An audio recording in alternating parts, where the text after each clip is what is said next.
Ah franchement les mecs, franchement, quand j'ai vu l'épisode 28 d'Inazuma Eleven Orion, alors au début, j'étais tranquille, mais je me dis c'est bon, on a un épisode qui est assez classique, avec un dénouement certes un petit peu épique et qui va changer un petit peu. Et à la fin on voit quoi?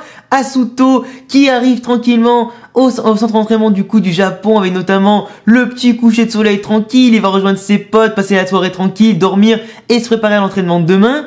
Qu'est-ce qu'on voit là du coup? Un mec totalement random qui arrive en soum soum en fin d'épisode, qui déclare quoi? Je suis ton père. Alors certes sur le coup tu te dis Asuto il va retrouver son petit papounet, il va pouvoir avoir du coup un parent vu que sa madre la pauvre elle est décédée, il va pouvoir du coup retrouver un petit peu d'amour familial, connaître son père qu'il a jamais connu, apprendre de lui vu qu'apparemment c'était un footballeur professionnel, du coup on sait un petit peu peut-être que maintenant Asuto va apprendre de lui, il va peut-être écouter ses conseils, développer de nouvelles techniques, peut-être reprendre des anciennes techniques de son père qui était quand même un pro, donc un joueur quand même de haut level. Mais là quand même tu vois un mec qui débarque en soum soum comme ça, qui lui dit je suis ton père, qui lui sort une petite photo que Asuto du coup possède et machin, c'est un petit peu bizarre quand même. Tu te dis mais ça fait chier, parce que moi en général depuis RSC Orion je fais quand même pas mal de reviews, pas mal d'analyses, je fais quand même pas mal de théories, de prédictions, de ce que tu veux. En général les trois quarts sont avérés justes, là forcément personne ne pouvait trouver qui était en réalité le père d'Asuto. On pensait tous que c'était le mec qui bossait pour Orion, au final pas du tout. Du coup on peut déjà peut-être supposer qu'en réalité le fils du mec d'Orion, s'il est dans l'équipe du Japon, c'est peut-être Caleb Stonewall, parce que forcément pour l'instant je ne vois que lui, à moins que ce soit un nouveau personnage qui va débarquer. Mais là vraiment le père d'Asuto il arrive en soum soum, et je vous dis la vérité, tant que j'ai pas vu sa carte d'identité, tant que j'ai pas vu un test de paternité, je croirais pas que c'est son père moi. Merde. Non parce que là c'est vrai que du coup autant le mec d'Orion il ressemblait pas du tout à Asuto, il avait aucun trait physique sur lui, même s'il est vrai en tout cas que Asuto ressemble beaucoup à sa mère, en tout cas dans ses traits physiques. Là lui en tout cas il le ressemble déjà beaucoup plus dans la couleur de peau sans être raciste, évidemment aussi dans la forme des yeux, peut-être un peu du visage, mais là vraiment c'est vrai que ce mec là du coup il ressemble beaucoup plus, c'est déjà un peu plus cohérent. Après pourquoi ce mec là a attendu la Coupe du Monde en Russie pour venir voir son fils? Est-ce qu'il du coup il l'a découvert à la télé pendant les matchs? Est-ce qu'il en avait du coup un petit peu entendu parler par rapport à son nom Inamori, forcément vu qu'ils ont le même nom? Est-ce que du coup il s'est dit ah c'était mon fils, il ressemble du coup à ma femme, c'est vrai que je l'ai vu quand même quand il était tout petit, du coup il a gardé la même tête etc. C'est possible tu vois, mais pourquoi il a attendu ce moment là et pas avant pour venir le voir?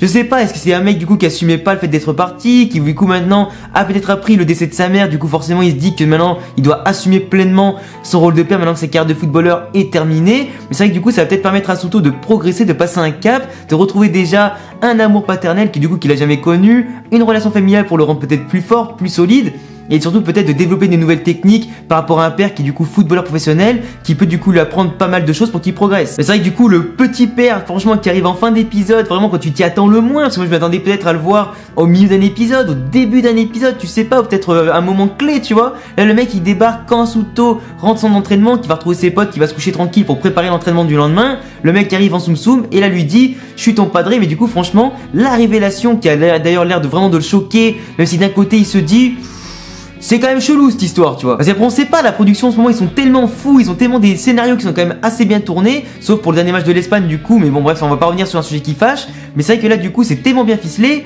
on sait même pas des fois si le père il est pas dans le programme d'Orion, si des fois c'est pas un mec random qui se fait passer pour son père etc. On sait pas vraiment la vérité, on n'a pas vraiment le papier d'identité pour le prouver, c'est vraiment sur des on-dit ce que tu veux.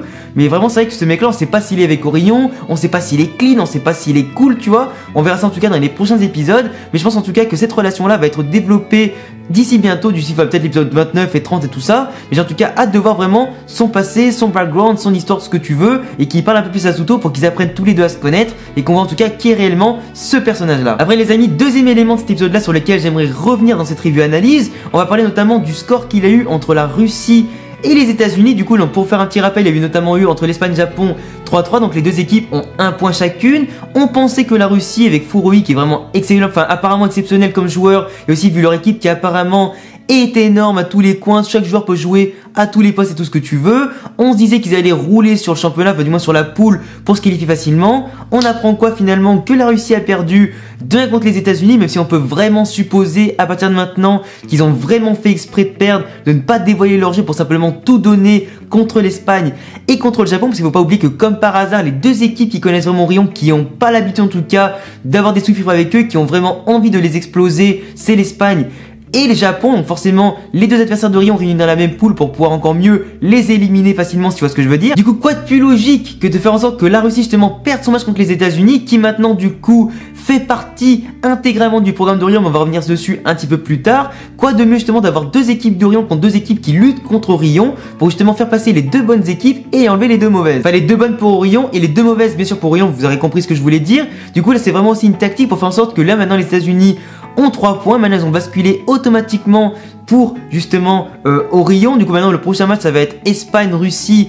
et forcément Japon-États-Unis. Du coup forcément dans la tête d'Orion ils ont mis en place du coup une équipe d'élite avec une espèce de militaires et tout ce que tu veux. Ils se disent peut-être que si cette équipe là de Néo-USA, on va dire ça comme ça pour que ce soit beaucoup plus simple, les Néo-USA s'ils remportent la victoire contre le Japon ils auront donc 6 points. Au pire s'ils font un nul ils auront 4 points et Japon 2 points. Si du coup la Russie explose l'Espagne du coup ça fera pareil du coup, donc ils vont pouvoir reprendre l'avantage et faire en sorte du coup que l'Espagne et le Japon finissent 3ème et 4ème du groupe. Après forcément moi je vais vous dire la vérité, je m'y attendais quand même un petit peu à ce qu'il y ait une couille comme ça dans le truc. Certes la Russie ils disent qu'ils n'ont pas de membres d'Orion et tout ce que tu veux, mais c'est quand même une équipe du pays organisateur, donc ça veut dire quand même que les mecs sont quasiment obligés de passer, sinon ça passerait un peu mal pour eux. L'Espagne et le Japon, on savait tous d'avance que déjà il n'y aurait pas les deux équipes qui passeraient au prochain tour, mais bien seulement une des deux à mon avis. Donc à mon avis ce sera bien sûr le Japon pour le scénario, donc l'Espagne serait éliminée dès les phases de poule en finissant peut-être 3 ou 4ème. Les États-Unis du coup, moi je pensais que ça allait être le bisu du groupe, mais finalement c'est pas étonnant de voir qu'ils ont choisi l'équipe la plus faible entre guillemets parmi les trois, entre le Japon, l'Espagne et les États-Unis, pour les corrompre, ou du moins les balayer, pour profiter justement de leur naïveté etc. Et le fait qu'ils aient battu la Russie qui a fait exprès de perdre. Et justement c'était pas étonnant de voir que le scénario allait se dérouler comme ça, en mode les États-Unis vont être corrompus, créer du coup être remplacés par l'équipe Néo-USA, aller du côté d'Orion justement pour laisser la place à la Russie et au State à la première et deuxième place pour se qualifier. En plus de toute façon, vu le match comment il s'est déroulé avec vraiment des fautes, des explosions et tout ce que tu veux, toute l'équipe de base des USA ne pouvait absolument plus jouer, ils ont pris des explosions dans la gueule, les mecs ils pouvaient limite pas se relever, du coup forcément ils étaient pas en état physique de jouer le prochain match, du coup ils ont été remplacés de force, autant du coup par un organisme apparemment super, même si on est tous d'accord qu'apparemment c'est bien Orion qui a mis la main mise dessus, du coup il contrôle tout en soum bien entendu. Et forcément on va comprendre maintenant que le prochain match contre les États-Unis va être hyper tendu. À la base du coup le Japon avait préparé ses entraînements un petit peu spéciaux avec l'entraîneur physique et tout ça par rapport aux États-Unis qui connaissent. Maintenant du coup contre une équipe qui ne connaissent absolument pas, qui a l'air hyper au niveau, quand on appelle ça hyper rigoureux en termes tactiques, techniques, tout ce que tu veux, qui a d'apporter quand même aussi pas mal de puissance physique avec des personnages qui ont l'air vraiment hyper maléfiques, tu vois. Ça va vraiment bouleverser on va dire la préparation de ce match là, à voir comment le Japon va en tout cas s'en sortir. Mais à mon avis du coup moi je pense très clairement que le prochain match va se terminer sur une victoire du Japon. En tout cas ils ont pas le choix s'ils veulent au moins avoir 4 points pour espérer passer deuxième dans cette phase de poule là devant du coup les États-Unis, premier du coup devant les États-Unis, à moins du coup que si la Russie remporte le match ça rééquilibre un petit peu les forces. On va voir en tout cas comment ça va se passer, mais je vois pas en tout cas un match nul ou une défaite du Japon. Ils seront obligatoirement obligés de gagner s'ils veulent se qualifier. Mais sinon franchement sympathique, on a eu un déroulement sympa, ça va être du coup un petit peu de piment. Juste quand même hyper déçu de pas voir un vrai match Japon États-Unis, mais en fait ça va revenir exactement à ce que je disais notamment dans les premières saisons d'Ares, notamment quand on n'avait pas vu le match entre Raymond et College 2, on avait vraiment l'impression que la production n'a pas envie en fait de faire des doublons avec des matchs qu'on avait déjà vus avant, notamment dans la saison 3 du coup du premier FFI, on avait vu le Japon contre les États-Unis. Ils n'ont pas forcément envie de refaire le même match avec les mêmes équipes, les mêmes techniques et tout ce que tu veux, au pire en rajouter simplement une ou deux nouvelles. Ils ont vraiment voulu peut-être